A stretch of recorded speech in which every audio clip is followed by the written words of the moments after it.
Hello, aujourd'hui on se retrouve avec Chloé qui est experte en Pinterest et en blogging. On va découvrir son parcours. On va commencer direct où Chloé, je vais te laisser te présenter, nous raconter qui tu es et un petit peu aussi comment t'en es arrivé à passer dans l'entrepreneuriat parce que je trouve toujours ça intéressant de voir les parcours et ce qui nous a mené à nous mettre à notre compte. Coucou Armel, bah écoute déjà merci pour ton invitation et ouais mais moi aussi je trouve ça hyper intéressant de voir les parcours parce que des fois c'est des trucs qu'on soupçonne pas.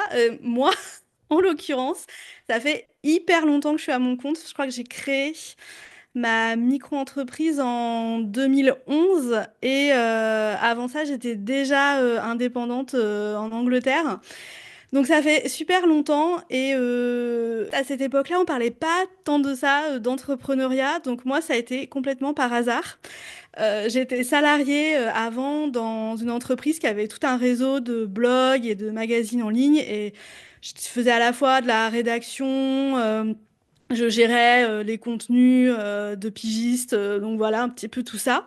Et quand j'ai quitté ce boulot, j'ai cherché un autre boulot de salarié. Je me suis même pas dit, je vais travailler à mon compte. En fait, ça m'est pas passé par la tête. J'ai pas trouvé de boulot, mais par contre, il y a mon ancien employeur qui m'a proposé de rédiger des articles. Il y a une entreprise où j'avais envoyé mon CV qui m'ont proposé aussi de faire des missions. Donc, bah, petit à petit, je me suis dit, bon, bah, ok, je suis indépendante, du coup. Mais voilà, vu qu'il n'y avait pas de réflexion, que ça s'est fait un peu par hasard, j'ai mis vraiment longtemps à comprendre qu'il fallait que je me forme sur certains sujets, qu'il fallait que je gère d'autres trucs que écrire des trucs pour des gens, et que c'était en fait plus compliqué que ça, l'entrepreneuriat.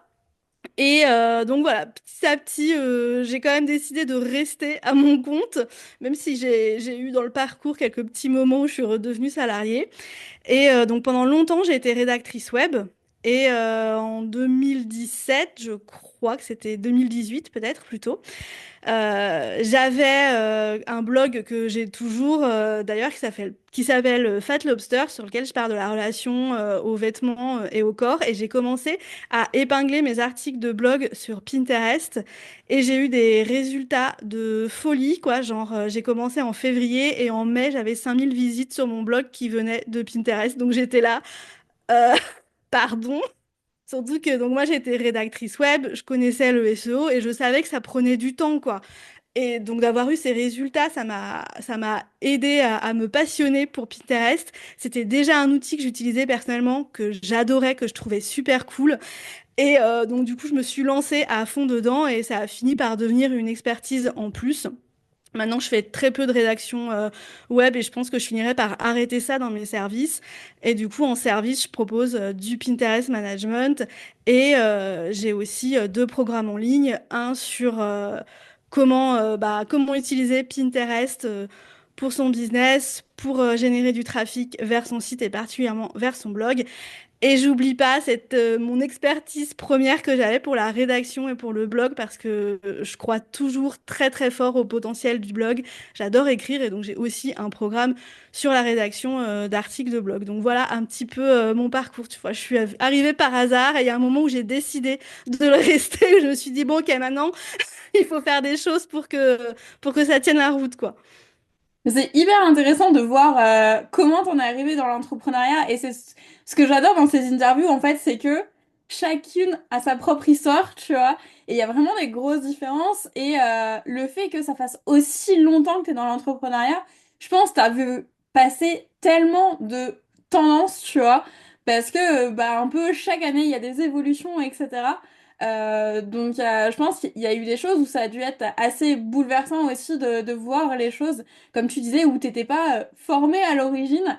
À l'époque, il devait y avoir aussi moins de contenu, moins de disponibilité pour comprendre comment tout ça, ça fonctionnait, quoi. Ah oui, c'est clair, mais d'ailleurs, tout au début, mais il y avait rien. Mais de toute façon, quand j'ai commencé, j'avais même pas un compte Instagram, en fait, ça commençait à peine à exister, tu vois. Et il y avait, du coup, il y avait pas beaucoup d'infos, il y avait pas tous les conseils qu'on a aujourd'hui. Donc moi, je savais même pas ce qu'il fallait faire. J'avais aucune formation en marketing, donc le marketing, j'y connaissais que dalle. Donc j'ai galéré longtemps, hein. avant d'avoir, de grandir là-dessus. Et c'est clair que des tendances, il y en a eu plein, quoi. Si on prend Pinterest, quand j'ai commencé à m'y intéresser, ça, il commençait un tout petit peu à avoir un intérêt pour Pinterest en France. Et là, vers 2020, entre 2019 et 2021, c'était la grosse mode. Tout le monde avait sa formation Pinterest. Et puis petit à petit, j'ai vu toutes les filles qui avaient des formations Pinterest passer à autre chose, enlever leur formation. J'étais là, mais en fait, du coup, il n'y a plus personne qui connaît les trucs actuels de Pinterest parce que les conseils de 2020, ils valent plus maintenant, quoi. Et je me suis dit, mais moi, je veux rester sur Pinterest. Je veux connaître vachement l'outil. Je veux connaître l'outil aujourd'hui et il est toujours bien, en fait. C'est pas parce que tout le monde arrête d'en parler qu'il est devenu nul. Au contraire. Donc je me suis dit, mais continuons. Restons sur Pinterest. Et puis c'est hyper intéressant du coup de voir justement que les gens sont juste de passage parce que bah, comme tu dis en fait les outils ils évoluent constamment Mm, et bah, pareil pour que ce soit pour Instagram même la manière de faire un site internet pour être depuis longtemps dans l'univers de la communication franchement ce que j'ai appris en cours et ce qui est un site internet aujourd'hui ça n'a plus rien à voir. Et donc, c'est du clair. coup, en effet, la mise à jour, elle est hyper importante, surtout que je trouve que les outils évoluent de plus en plus vite et c'est de plus en plus dur de, enfin, de suivre toutes les mises à jour. Moi, je sais que je suis vachement sélective sur les outils que je suis parce que, en fait, il y a trop. Ouais, ouais, c'est clair, hein. Mais je vois, moi du coup, j'ai écrit mes premiers textes de façon professionnelle sur le web, c'était en 2008. Et si je prends, enfin, si je pouvais prendre ces premiers articles que j'ai écrits et qui étaient tout à fait suffisants et bien pour le web de 2008, que je les comparais aux articles de blog que j'écris aujourd'hui, mais je me dis, ah, mais qu'est-ce que c'est que ce truc pourri, quoi? C'était vraiment, mais alors, aussi bien, moi, mes compétences, bien sûr, elles ont évolué, mais voilà, ce qu'on attend des contenus pour le web, ce qu'on faisait dans les années 2010, c'est pas du tout ce qu'on fait aujourd'hui, quoi. Ça n'a rien à voir. Et c'est peut-être plus complexe, mais c'est aussi beaucoup plus qualitatif, quoi, ce qu'on fait. Donc, je trouve que c'est quand même une évolution qui est plutôt bien. Mais voilà, faut se mettre à jour. Et tu vois, et moi, j'ai eu un moment où en fait j'avais pas compris ça que fallait que je me mette à jour. Je sais pas pourquoi j'avais pas compris ça, mais j'étais vraiment à un moment où j'étais au fond du trou, j'avais pas de clients, pas d'argent. J'ai dit bon, va falloir que tu trouves des clients en rédaction et j'ai dû lire quelques articles sur la rédaction web et tout, et ils parlaient de trucs que je savais pas. Et là, je me suis sentie mais archi nulle. Et en fait, moi, j'avais cette idée pourrie coincée dans ma tête que si je devais me former, ça veut dire que j'étais mauvaise et que donc je pouvais pas être payée pour faire ce travail. Alors que à ce moment-là, j'ai compris, je fais mais non, en fait, c'est de te former continuellement qui fait que tu es bonne dans ce travail et que tu fais des trucs bien en fait et que c'est bien de travailler avec toi que t'as pas des idées périmées, quoi. Mais il a C'est fallu un hyper moment pour important. que ça clique dans ma tête, ça. C'est hyper important en fait de se former tout le temps. Moi je sais que je suis quasi en formation constante. Alors après il y a des petites pauses pour ingérer aussi tout ça, mais Bien je sûr, sais que ouais. c'est hyper important. Et je trouve ça aussi important de le communiquer autour de nous parce que bah, comme tu dis en fait ça montre à tes clients que plutôt que oui tu as tes compétences et celles-là elles sont validées, mais ça montre justement à tes clients et à ton audience aussi qui n'a potentiellement pas encore travaillé avec toi que justement tu restes hyper à la page et là, moi, je m'intéresse beaucoup à tout ce qui est intelligence artificielle. Pour comprendre tout ça, c'est un boulot monstre. Et donc, du coup, bah, Mhm. en fait, ça te permet aussi de pouvoir parler de tendances potentielles à des clients. C'est voilà, actuellement, c'est comme ça parce que je connais l'outil par cœur. Mais au-delà, avec tout ce qui gravite autour, voilà comment peuvent évoluer, par exemple, d'autres outils, des systèmes de pub, l'évolution du marketing. Pareil, il y a 10 ans, le marketing, ça n'avait rien à voir Mhm. avec ce que c'est aujourd'hui. Il y a des bases sur la psychologie qui restent toujours les mêmes, mais plus ça va, plus je trouve que, il y a de l'exigence. Et dans tout ça, bah, faut réussir à s'en sortir, à faire le tri. Et donc, je trouve, Ouais. et c'est aussi notre rôle, en fait, de pouvoir trier ça pour nos clients. Ah ouais, complètement, ouais. Donc non seulement de continuer sur notre expertise de cœur, de là, de continuer de faire de la veille, de faire grandir son expertise, et de garder un peu un œil aussi sur tout ce qui est autour de tout ça, quoi. Par exemple, tu parles d'intelligence artificielle. Moi, ça m'intéresse pas particulièrement et j'ai pas du tout prévu de me former là-dessus, mais je vais quand même garder un œil, savoir un petit peu ce qui se passe parce que bah voilà, si un jour ça se croise avec Pinterest, c'est intéressant et puis c'est intéressant de savoir les choses complètement quoi. Je suis spécialisée sur Pinterest, mais je garde un œil aussi sur les nouveautés Instagram. Et pas que pour ma communication, parce qu'en plus, je communique pas tant que ça sur Instagram, mais parce que voilà, tout ça, ça fonctionne aussi parfois un petit peu ensemble. Et bah, le jour où tu as une cliente qui, elle, est hyper active sur Instagram et qu'elle veut se lancer sur Pinterest, je trouve ça bien que je comprenne au moins les bases d'Instagram pour l'accompagner et pour voir s'il y a des ponts qui peuvent être faits dans ces stratégies, quoi. Et je pense, bah justement, tu disais que c'était venu au fil du temps, c'est hyper important en fait. Je pense que quand on se lance, on est vraiment dans l'idée de je vais faire le truc qui me fait kiffer, quoi. Allez, go! Et en fait, on se rend compte que si on passe 50% du temps à bosser pour des clients, c'est tout le bout du monde parce que bah en fait on va avoir toute la gestion administrative, on va avoir notre propre communication, il va y avoir beaucoup de réflexions, etc. Il va y avoir de la prospection aussi potentiellement. Donc en fait il y a cette gestion du temps et faut pas oublier qu'on a une vie perso à côté aussi. Et ce C'est fameux clair. équilibre, il est quand même hardcore à trouver pour pas se laisser non plus bouffer en fait. Et je pense surtout au début, on se rend pas compte que cet équilibre, il est archi important et que même si ton boulot, il te passionne, c'est ton boulot en fait. Et tu as besoin d'autres choses à côté dans ta vie. Déjà, pour si un jour ton boulot va moins bien, tu as besoin d'avoir d'autres trucs qui vont bien. Et puis même quand ça va bien, en fait, tu as besoin de penser à autre chose parfois, quoi. Et moi, aujourd'hui, tu vois, j'ai un rythme hyper cadré. Je travaille du lundi au vendredi, la journée, voilà, comme si j'étais salariée un peu, sauf que je travaille en vieux jogging en écoutant les Spice Girls et les Hanson, mais et en fait, au début, j'étais pas du tout comme ça. Même je trouvais ça trop cool, que j'aimais bien travailler le soir et la nuit. Je travaille quand je veux et tout. Mais jamais, non, mais c'était pas du tout viable. En tout cas, pour moi et ma façon de fonctionner et mon énergie, quoi. Je fais, non, mais en fait, moi, j'ai besoin d'une routine hyper cadrée, quoi. Pas de travailler YOLO quand on en a envie. Et puis, tu te retrouves à te dire, bon, allez, samedi, je travaille à fond. Et puis là, t'as quelqu'un qui t'appelle et qui dit, on va faire un apéro. Ah, bah, mince, du coup, bah, je travaille pas. Tu vois, il y a... voilà, ouais, c'est un équilibre qui est hyper important. Et je pense que même quand on adore son job, même si on commence, même si machin et tout, faut pas oublier de garder d'autres trucs à côté, quoi. Ouais, et ça, je sais que j'ai mis un peu de temps à justement le mettre en place. Et maintenant, je dis pas, hein, ça m'arrive encore de bosser le week-end, mais c'est vraiment des moments créatifs en fait. C'est, ok, genre, j'ai pas la nécessité de travailler, mais tiens, j'ai une idée qui vient de pop, et donc du coup, je sais que bah du coup, je vais pas être dérangée par des clients. Je suis chez moi posée parce que à ce moment-là, j'ai rien de prévu Mhm. spécifiquement. Et dans ce cas-là, ouais, je vais m'accorder ce temps créatif.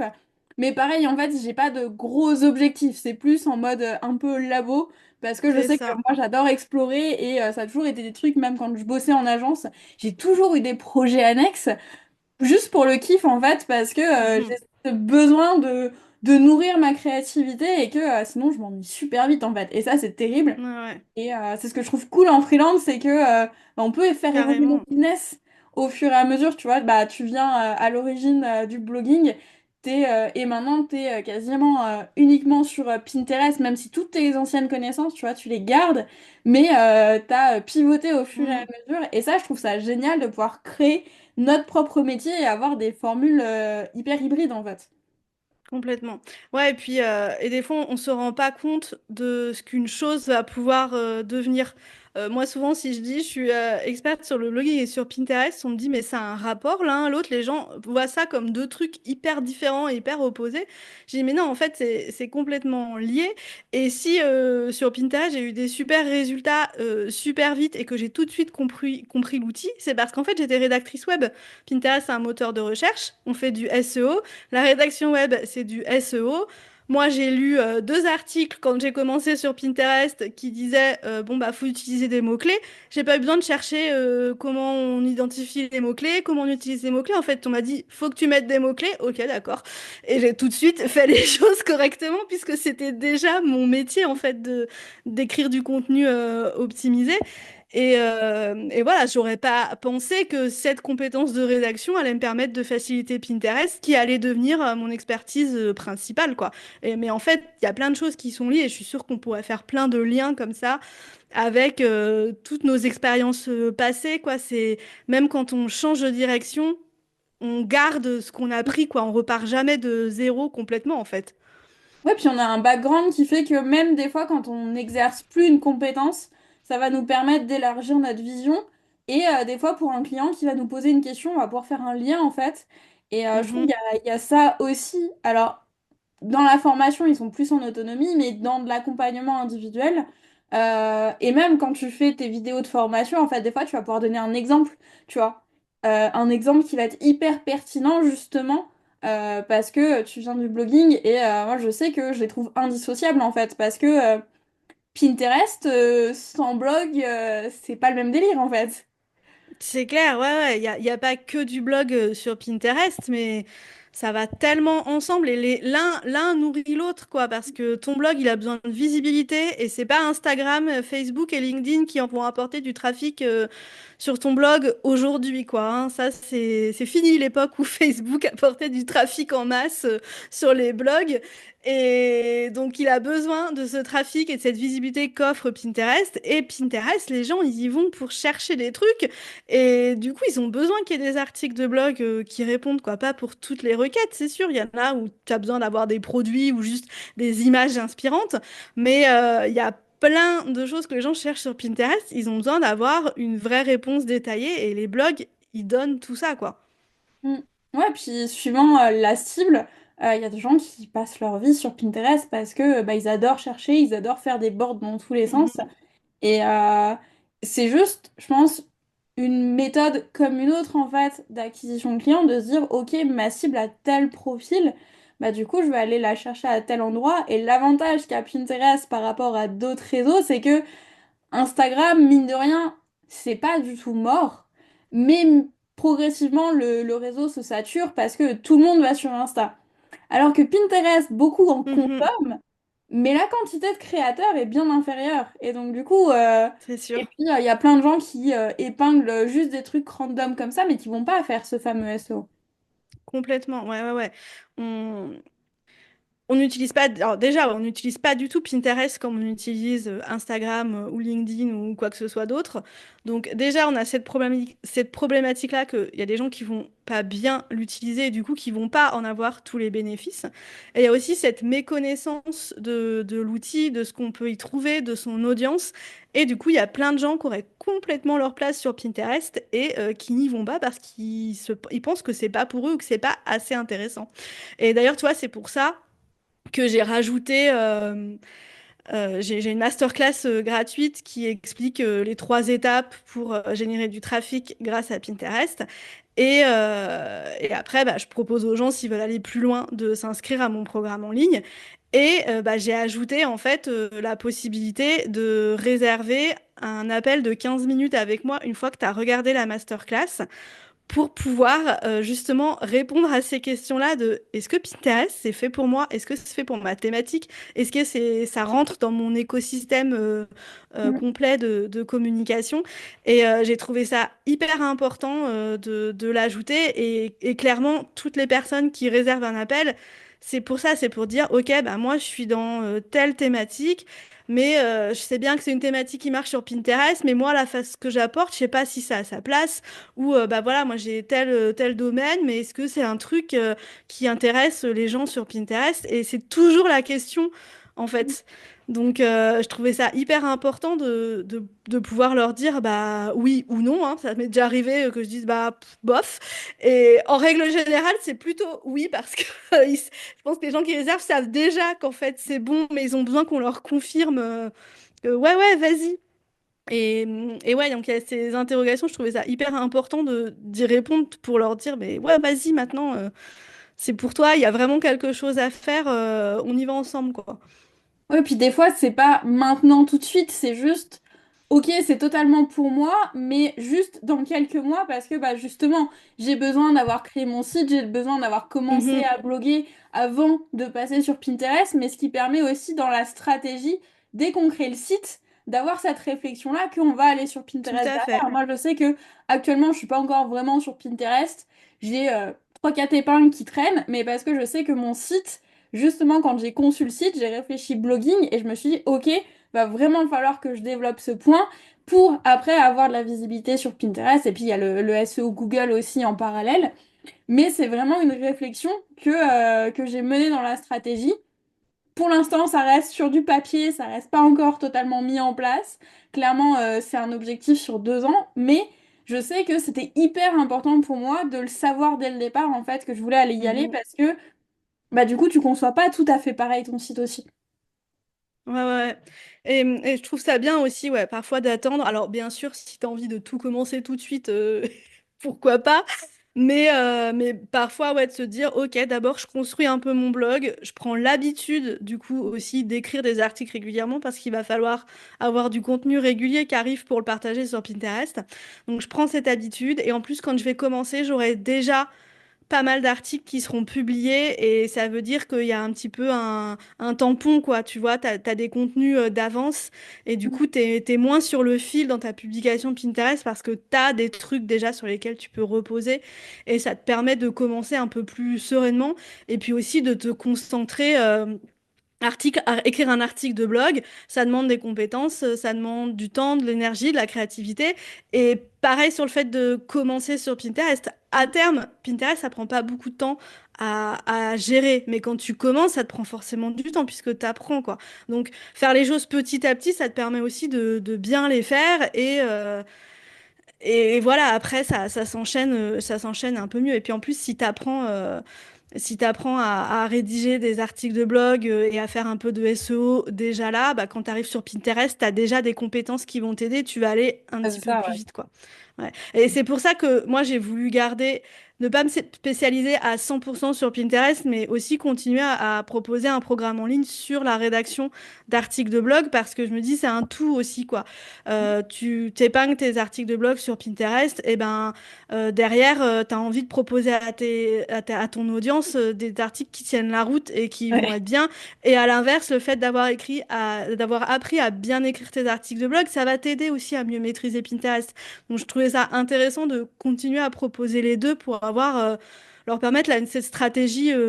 Alors, j'allais dire globale, non, parce qu'il y a d'autres trucs qui vont aussi rentrer dans la communication, mais au moins avoir ces deux trucs-là qui fonctionnent ensemble et qui sont sur des bonnes fondations, quoi. De toute façon, tu peux jamais, jamais parler de tout, c'est Non, impossible c'est clair.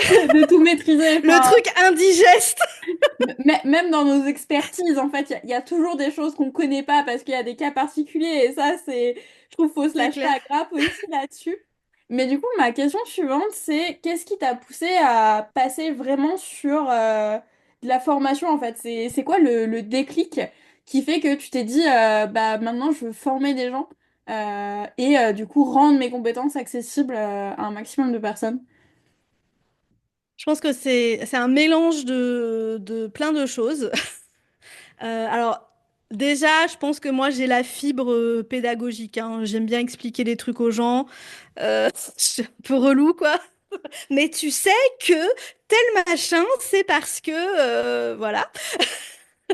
Donc déjà, voilà, j'ai un peu la fibre pédagogique.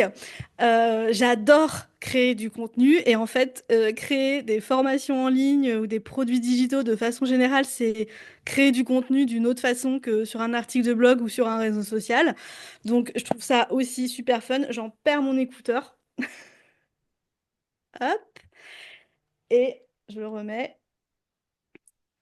Et et il y avait aussi l'aspect, le business model, en fait, c'est aussi quelque chose qui m'intéresse, le fait que, alors, je ne vais pas dire faites des produits digitaux et vous irez boire des cocktails sur la plage à Bali en vous, en vous tournant les pouces. C'est absolument faux. Il y a beaucoup de travail derrière tout ça. Mais c'est quand même pas le même rythme qu'avec du freelancing. Enfin, je trouve, et il y a plus de possibilités de flexibilité dans ton planning quoi qu'en freelancing. Et en fait, moi, je souffre de fatigue chronique depuis des années et des années. Et j'avais aussi envie de développer un truc qui fait que si je me lève le matin et que je suis pas en forme, eh ben, je peux ne pas travailler ou travailler le minimum requis. Et puis, bah, travailler quand j'irai mieux, plus, quoi. Et ça, c'est pas toujours possible en freelancing, quoi, parce que tu as le truc, il faut le rendre aujourd'hui, il faut le rendre aujourd'hui. Donc, bon, au final. Maintenant, j'ai ajouté du consulting dans mes programmes en ligne, donc j'ai quand même ces contraintes de temps que s'il y a un rendez-vous qui a été posé par une élève, il est là. Mais c'est quand même, je trouve que c'est quand même pas le même rythme et ça me semblait mieux me correspondre d'avoir ça. Bon, je fais quand même du freelancing et aujourd'hui, c'est même la plus grosse partie de mon CA, ça reste les prestations de services parce que c'est long et c'est pas facile de développer l'aspect de programme en ligne et de faire suffisamment de chiffres. Et je trouve ça intéressant aussi encore de faire, de faire de la prestation de service. Si mes clientes m'écoutent, c'est pas prévu de vous lâcher la semaine prochaine. Et voilà, j'ai perdu le fil, mais à peu près. Mais c'est hyper important en fait de trouver quelque chose qui, en effet, comme tu dis, nous correspond à notre rythme et correspond à notre santé parce que, bah, en fait, surtout toi, depuis le temps que tu es dans l'entrepreneuriat, faut réussir à pas se griller en fait. Si c'est vraiment quelque chose qu'on veut garder à long terme, c'est vraiment un gros enjeu. Et bah en fait, on parlait un petit peu de motivation tout à l'heure, de réussir à se mettre à passer à l'action, mais en fait, il y a aussi de la fatigue constante et en plus toi c'est un autre niveau qui fait que bah forcément en fait il y a plein d'enjeux et ça je sais que c'est un échange qui revient souvent avec des entrepreneurs un petit peu plus avancés en fait du fait que il y a vraiment la santé qui est au cœur parce qu'en fait notre business c'est nous donc si nous C'est clair. en état bah en fait C'est nous comment le moteur, hein. C'est nous le moteur et c'est important de s'en rendre compte très vite. Et même si on est en très bonne santé, parce que toutes les personnes qui ont des problèmes de maladies chroniques, de pathologies chroniques en règle générale, le savent tout de suite qu'elles doivent faire attention à leur santé, à leur énergie et tout. Mais les personnes qui n'ont pas de problème se disent, ouais, c'est bon, je peux y aller, j'y vais, je suis jeune. Et en fait, non, non, quoi, faites attention à vous parce que c'est vous le moteur et à la fin, c'est pas juste, ok, ça se trouve, tu vas être malade et ça va être très désagréable. C'est, en fait, si t'es trop malade, ton business risque d'en pâtir, quoi. Donc, fais attention à toi, quoi. Comme, on pourrait même dire, mais bon, c'est très, ça fait très Startup Nation, mais de se dire que c'est un composant de ton business aussi, toi et ton bien-être, quoi. Donc, si tu fais pas, si t'en prends pas soin, à un moment, ça casse, hein, de toute façon, hein. ah mais c'est tellement important et je sais que bah en fait tu deviens vite hyper sédentaire quand tu te mets à ton compte Mhm. et moi je sais que ça a été l'un des gros trucs c'est que je me suis pas rendu compte que petit à petit je bougeais moins et là c'est ça a été vraiment un objectif posé de me remettre au sport, de prendre soin de moi, d'avoir du temps pour moi. Ces temps dont je parlais aussi de liberté sur mon business, juste d'exploration sans avoir d'enjeu derrière. Pareil, c'est quelque chose que j'avais un peu laissé de côté, en mode, bah, faut toujours trouver des clients et tout. Et là, au fil des années, je me dis, mais en fait, faut vraiment que je reste hyper alignée, en fait, avec ce que je fais et que je m'accorde, en fait, ces kiffs, juste, Mhm. sans objectif financier, parce que certes, les finances, c'est le cœur. Et comme tu disais, bah, de trouver les proportions entre le freelancing et nos produits à côté. Parce que, bah, comme toi, je fais de l'accompagnement individuel et j'ai la communauté. Mais en fait, bah, trouver l'équilibre et c'est ce côté long terme aussi. Et je pense que le côté formation, comme tu disais, beaucoup de gens pensent faire de l'argent trop vite.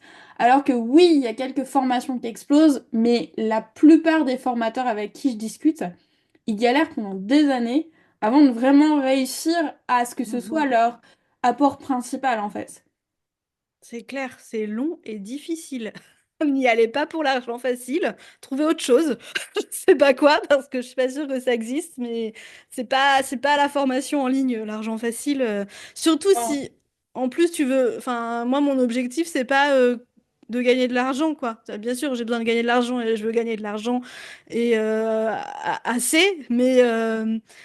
Mon objectif avec une formation, c'est pas de me dire, ok, ouais, la moula arrive, mais c'est de me dire, ok, je vais transmettre quelque chose que je sais, je vais les aider, les personnes en face. Je veux qu'elles soient contentes, qu'elles aient avancé, qu'elles aient progressé, qu'il y a des trucs qui soient mis en place qui vont vraiment les aider, quoi. C'est ça, l'objectif. Et bah, pour faire ça, faut travailler, en fait.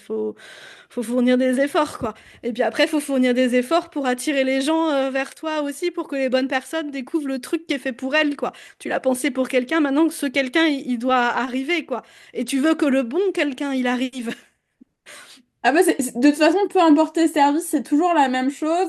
Et en vrai, si tu veux faire de l'argent vite, je pense que le consulting est l'une des offres, l'un des services qui rapporte le plus rapidement Ouais, je pense. parce que les coûts sont assez élevés et donc on va aller chercher des clients aussi plus avancés, qui ont des budgets, etc.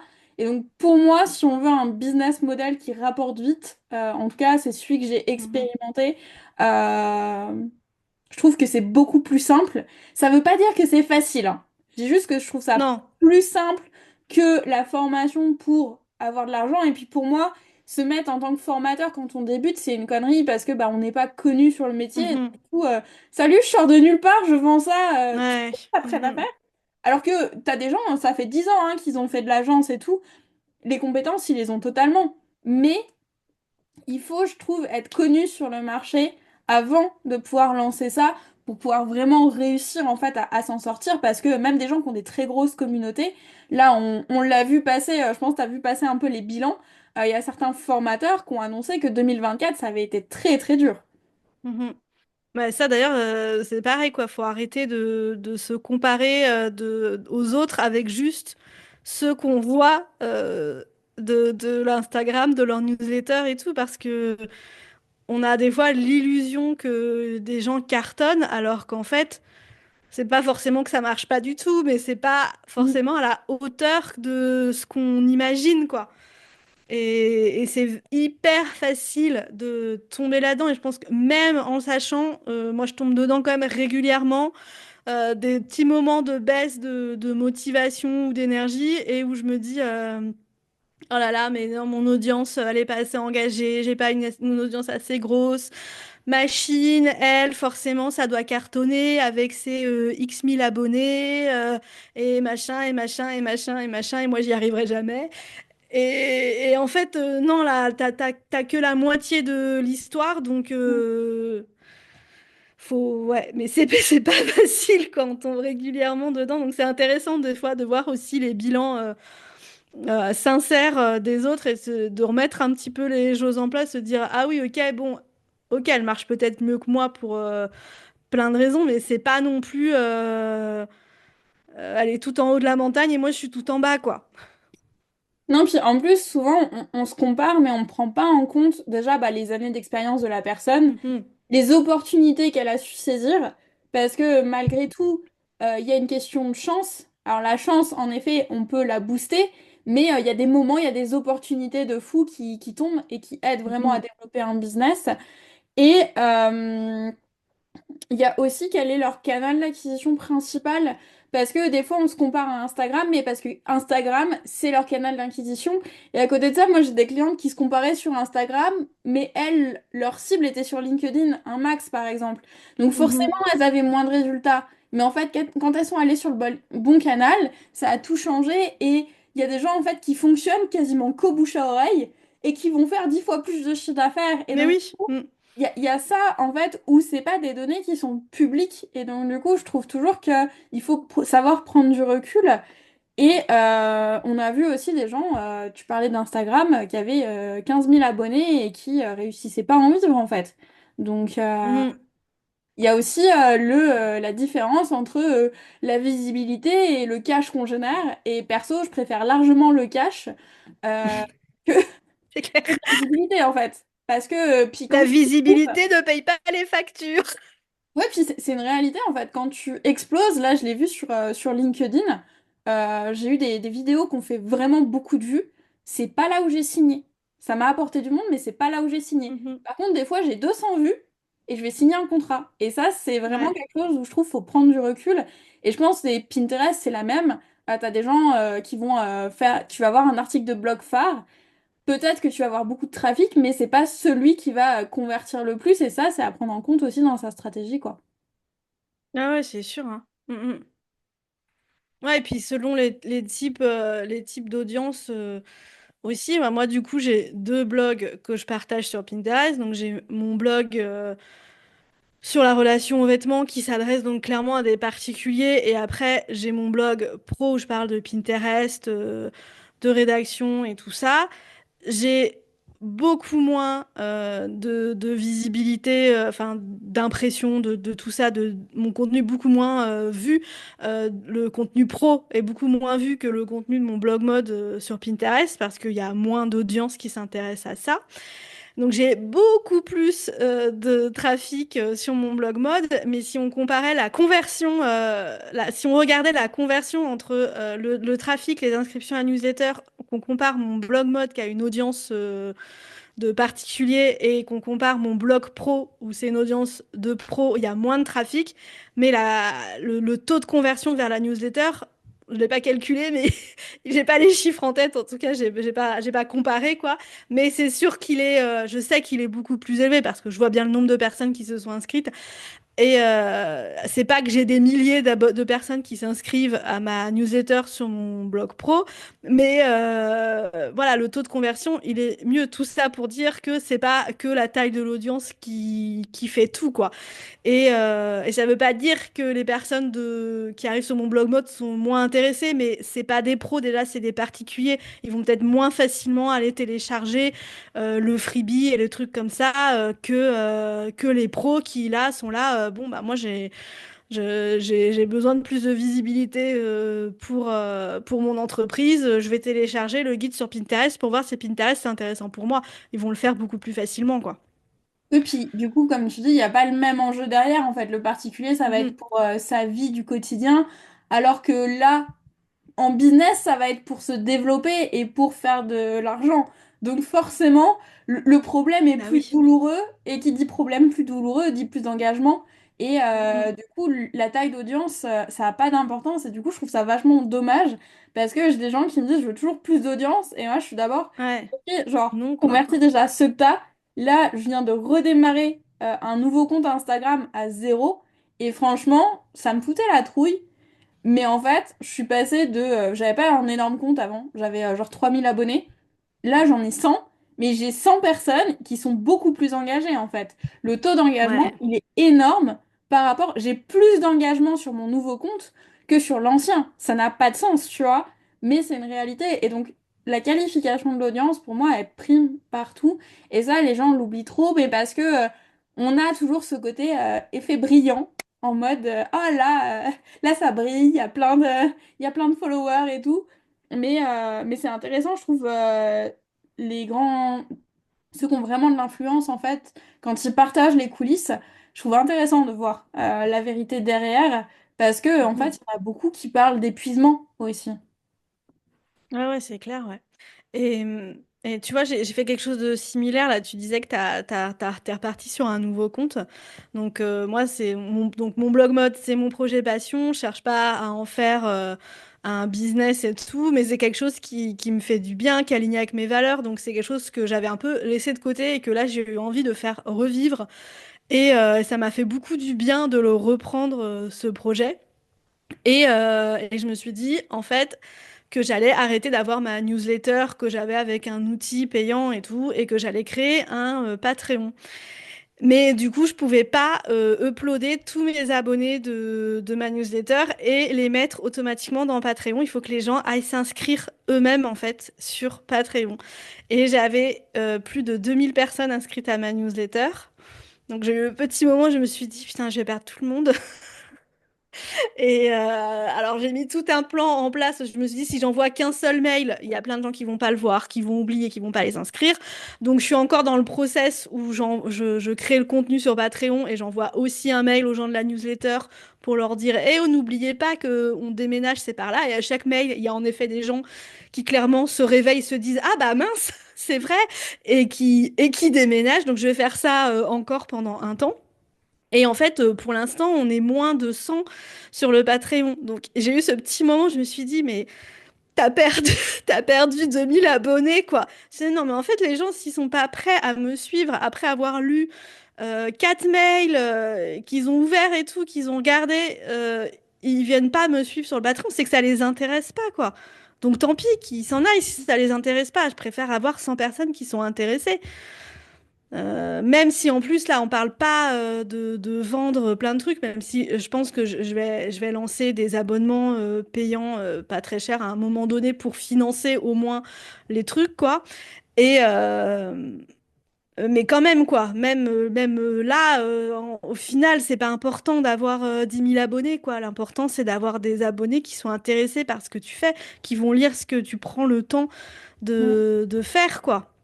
Ouais, puis si à Sinon. un moment tu mets en place des collaborations avec les marques, il va y avoir forcément la taille de l'audience qui va compter, mais il va y avoir aussi la conversion L'engagement, en potentiel qui va c'est ça, vraiment ouais. pouvoir les intéresser parce qu'en Ouais, fait, si tu leur dis j'ai 2000 abonnés, mais j'ai 1% de taux d'ouverture, c'est ça, ouais. oups quoi.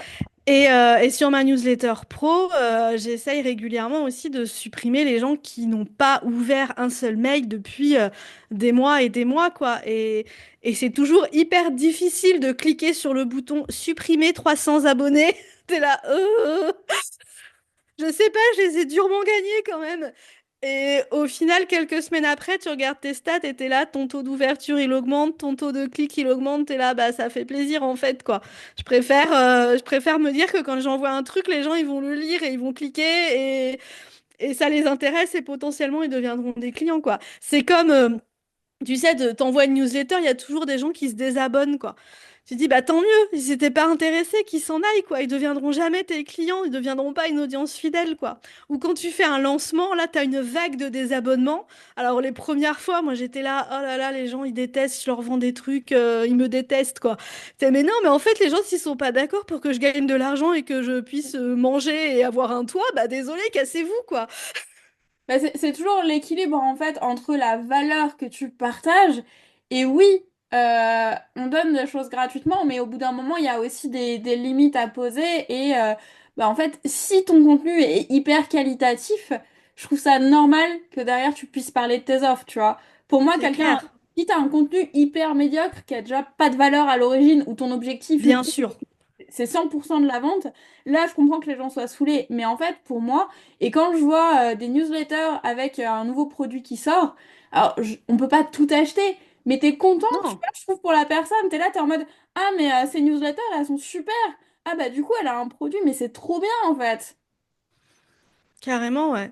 Ouais, ouais, c'est clair, C'est hein. ça, au Et contraire, en fait, t'as super envie et si tu peux donner un petit coup de pouce pour soutenir, bah du coup tu vas soutenir parce que justement t'adores ce qu'elle partage et donc derrière tu vas pouvoir envoyer un peu de love même si potentiellement t'achètes pas parce que bah des fois ça correspond pas à ton besoin mais moi il y a plein de fois où j'ai mis aussi de côté en me disant bah ok bah en fait j'adore cette newsletter-là, j'en ai pas besoin maintenant mais je sais que plus tard j'en aurai besoin et donc du coup bah en fait je vais aller acheter ça chez cette personne-là. Si elle m'en avait pas parlé la plupart du temps, les trois quarts des gens qu'on suit, on ne sait pas quelles sont leurs offres. C'est une réalité.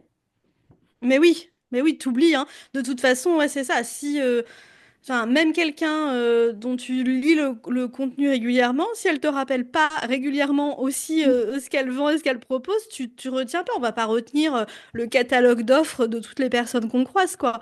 Et donc, ouais, c'est important. Et ça, je pense qu'il faut le garder en tête parce qu'on a tous peur de vendre et peur de parler de nos offres dans notre newsletter, dans notre contenu, notre machin et tout. Et moi, quand j'ai peur de ça, j'essaye de me rappeler. Déjà, je me dis, mais regarde tout ce que tu as donné déjà gratuitement, en fait. Fou. Voilà, ils ont déjà de la qualité, là. Ils ont déjà gagné des trucs sans rien acheter.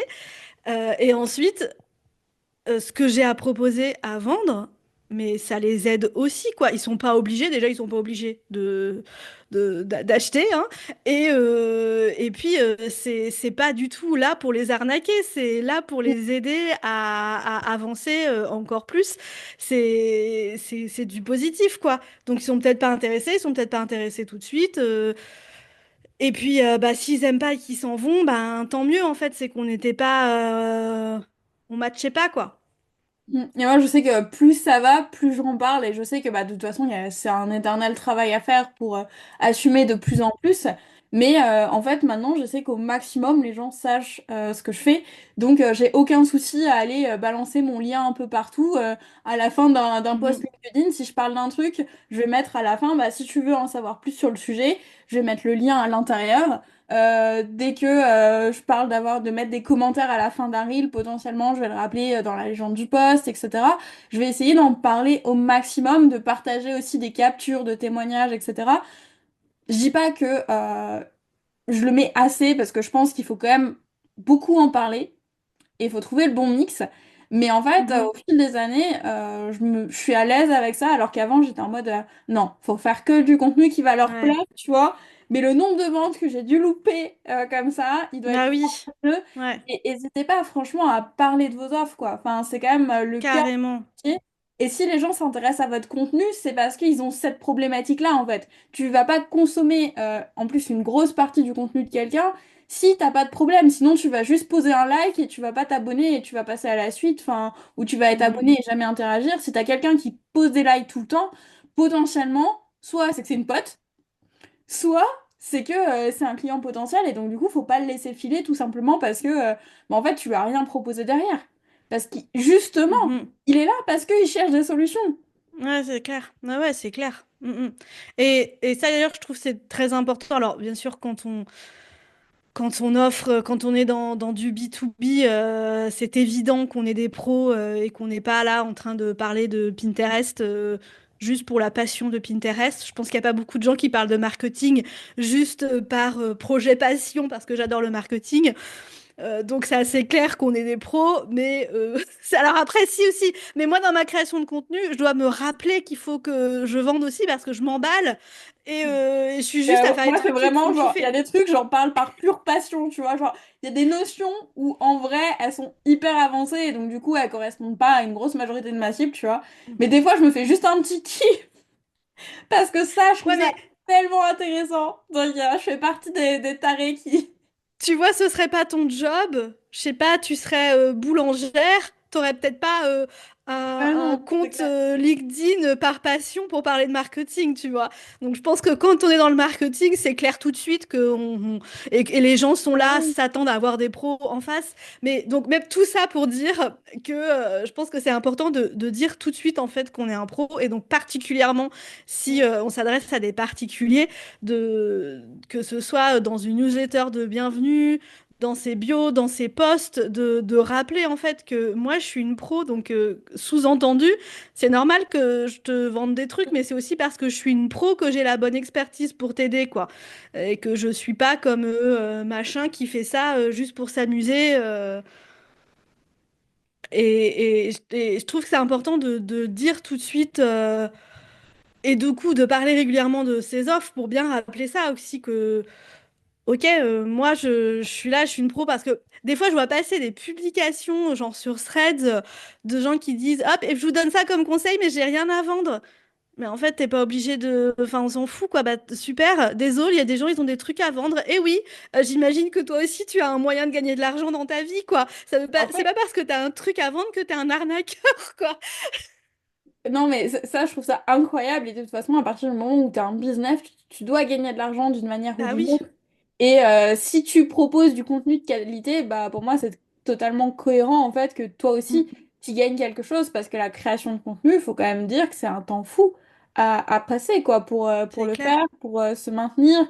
Et bah, tu cherches toujours à proposer quelque chose de qualitatif. Donc là, moi, je vois en faisant des vidéos, c'est quand même du boulot de monter tous les reels et tout. Bien sûr.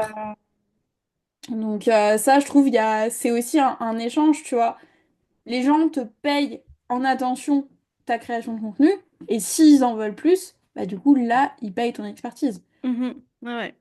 Et enfin, si tous les gens qui créent du contenu en ligne, ce contenu leur permet plus de gagner de l'argent, et du coup ils doivent gagner de l'argent autrement, et ils vont donc arrêter de créer du contenu parce qu'ils Mm, n'auront pas le temps de tout faire, même s'ils sont passionnés par leur sujet, hein, bah en fait Internet, on va en enlever un gros morceau, quoi. Parce que c'est du travail de créer du contenu, quoi. mm, Donc, bien sûr qu'on peut le faire aussi par passion. Il y a plein de gens qui font ça sans gagner d'argent. Mais si t'enlèves tous ceux qui gagnent de l'argent, mm. bah t'enlèves beaucoup de choses quand même, hein. Ah mais c'est sûr et franchement je trouve il faut trouver un équilibre dans tout, tu vois. Et Bien ça sûr. Ouais. c'est vraiment le point de travail dans tout ça. Ah ouais, c'est clair, quel que soit le truc, faut de l'équilibre, quoi. C'est sûr, tu vas pas faire non plus que de la vente. C'est le mélange de tout qui fait aussi que ça marche, hein. Et qui est bien pour toi, qui est bien pour l'audience, voilà quoi, que toi ton contenu tu vas aussi le kiffer parce que des fois tu fais des trucs de vente et t'es content de le faire parce que t'as envie de parler de ton produit, et puis des fois tu fais des choses où la vente est un peu moins claire et t'es contente parce que t'es contente de parler de ton expertise qui te passionne, et ton audience c'est pareil quoi. Et puis je sais qu'un truc qui me vient en tête là, c'est que je sais que t'as mis un petit tchatching, tu vois, à chaque fois que t'as une formation qui se vend, Oui. t'as ce petit truc là. Et ça, je trouve ça aussi, tu vois, au niveau du moral, incroyable. Parce que, bah, en fait, t'as ce moment où t'es posé et tout d'un coup, tu fais une vente et ça te met un giga smile. Et je trouve ça vraiment cool, tu vois, de l'avoir mis en place. Et du coup, je vais peut-être expliquer parce que je sais pas si les gens vont comprendre.